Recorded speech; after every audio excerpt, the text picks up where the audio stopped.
বিজেপির জেলার সংগঠনে বদলের আগে এবার নজরে নিচু তলার সংগঠন, একেবারে নিচু তলার সংগঠন।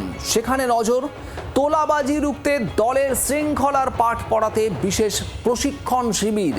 দলের শৃঙ্খলার পাঠ পড়ানো হবে একেবারে নিচু তলার সংগঠনে যারা রয়েছেন তাদের প্রশিক্ষণ শিবির হবে। 22 থেকে 30 অগস্ট এই প্রশিক্ষণ শিবিরের আয়োজন। মৌমিতা চক্রবর্তী আমাদের প্রতিনিধি রয়েছেন। মৌমিতা, শৃঙ্খলার পাঠ দেওয়া হবে নিচুতলার কর্মীদের, ঠিক কি পরিকল্পনা বিজেপির?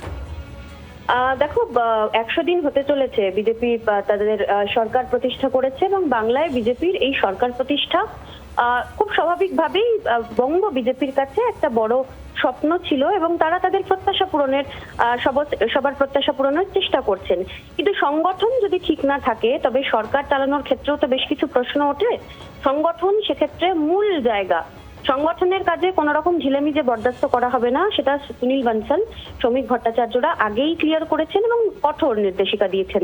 কিন্তু বেশ কিছু জায়গা 4 তারিখের পর থেকে যে অশান্তি শুরু হয়েছিল, বিশেষ করে তোলাবাজি, শৃঙ্খলা ভাঙা, একাধিক অভিযোগ আসছিল, তা নিয়ে বারবার পাঠ পড়ানো হয়েছে। আর এবার সরাসরি প্রশিক্ষণ শিবিরের আয়োজন করা হচ্ছে, যেখানে 22 তারিখ থেকে 30 তারিখ পর্যন্ত জেলায় জেলায় বঙ্গ বিজেপি এই প্রশিক্ষণ শিবির করবে এবং 16 তারিখ পৃথক করে নির্দিষ্ট বেশ কয়েকজনের প্রশিক্ষণ শিবির হবে।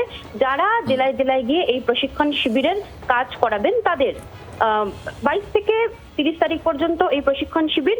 সেই প্রশিক্ষণ শিবিরের আগে 16 তারিখের যে প্রশিক্ষণ শিবির, সেখানে ভারতীয় বিজেপির যুগ্ম সম্পাদক শিবপ্রকাশ ও সুনীল বানসাল তারা উপস্থিত থাকবেন। ধন্যবাদ মৌমিতা। বাংলার আওয়াজ, বাঙালির আবেগ, জি 24 ঘন্টা।